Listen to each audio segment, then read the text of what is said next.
ہم نے سب سے پہلے اس کو فیصلہ کیا آپس میں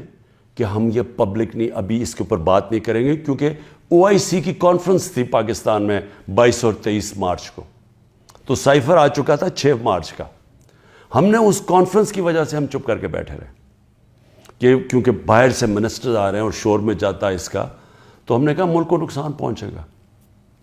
حالانکہ جو سائفر کے اندر چیزیں ہیں وہ میں آپ کو بتاؤں، اس سے بڑا نقصان ملک کو کیا پہنچنا تھا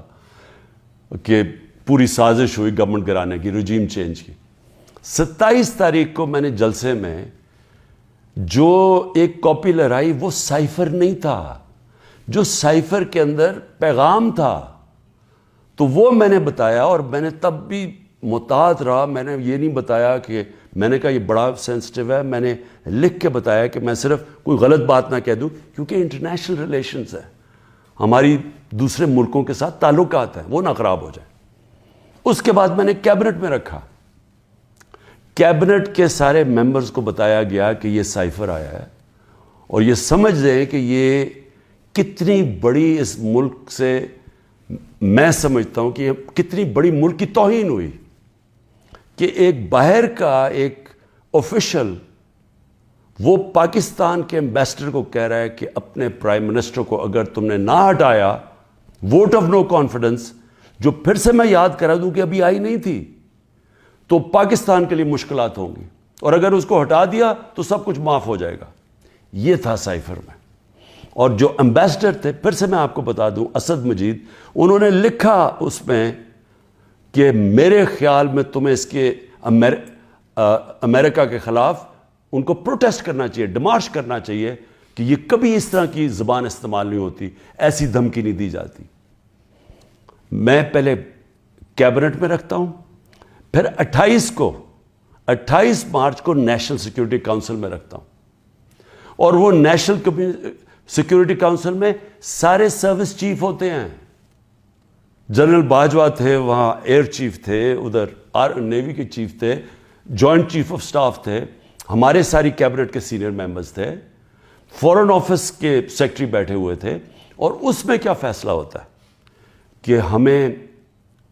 جس طرح ایمبیسڈر اسد مجید نے ریکمینڈ کیا، ہمیں ڈیمارش کرنا چاہیے، ہمیں امریکہ کو پروٹیسٹ کرنا چاہیے کہ یہ آپ نے ہمارے اندرونی معاملات میں مداخلت کی. تو جب وہ اس میں آ گیا نیشنل سیکیورٹی کاؤنسل میں اور ڈیمارش کر دی، تو جو اس کی جو سائفر کے اندر چیزیں لکھی ہوئی وہ تو پبلک ہو گئی. کیونکہ جب آپ نے پبلک ایک سٹیٹمنٹ دے دی کہ کہہ دیا کہ ہم نے اس کی کیا، تو وہ تو سیکرٹ تو نہ رہا وہ، کیونکہ ڈیمارش نے آپ نے کس پہ، تو یہ چیزیں سامنے آ گئی نیشنل سیکیورٹی کاؤنسل میں، اور کیبنٹ میں بھی ڈسکس ہو گئی. اس کے بعد پارلیمنٹ کے اندر ہم نے ان کیمرہ سارے اپوزیشن لیڈرز کو بلایا کہ آپ کو پتہ ہونا چاہیے کہ کس طرح کی پاکستان میں توہین ہوئی. سارے اپوزیشن لیڈرز نے منع کر دیا جانے کا، کیونکہ یہ سارے حصہ تھے اس سازش کے.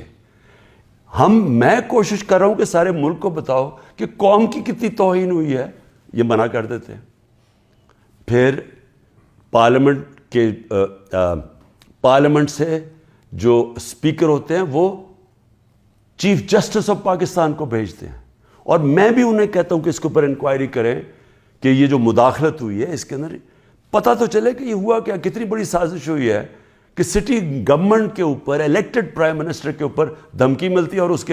پھر اس کے گورنمنٹ گرانے کی پوری تیاریاں شروع ہو جاتی ہیں، لوگ بھاگنا شروع ہو جاتے ہیں، الائز چلے جاتے ہیں. اور یہ پیغام کس کو تھا؟ مجھے تو پتا تھا پیغام کس کو ہے، جنرل باجوہ کے لیے پیغام دیا گیا تھا،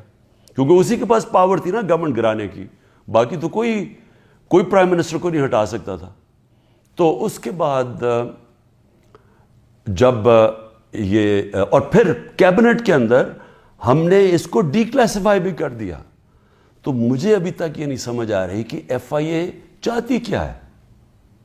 کہ جب سائفر تو سیف، جس طرح ثناء اللہ نے کہا وہ فورن آفس میں پڑا ہے، وہ تو اس کے اوپر تو اس کے تو کسی کو پتہ ہی نہیں ہے جو سائفر کی کوڈ ہے. ہمارے پاس جو جس کو پیرافریز کہتے ہیں انگریزی میں لفظ، ہمارے پاس جو آتا ہے وہ تو اس کا مفہوم آیا تھا، اور وہ جا کے نیشنل سیکیورٹی کاؤنسل اور کیبنٹ میں جب رکھا اور بعد میں ڈی کلاسیفائی بھی کر دیا، تو وہ تو پھر ایک سیکرٹ ڈاکیومنٹ نہیں رہا.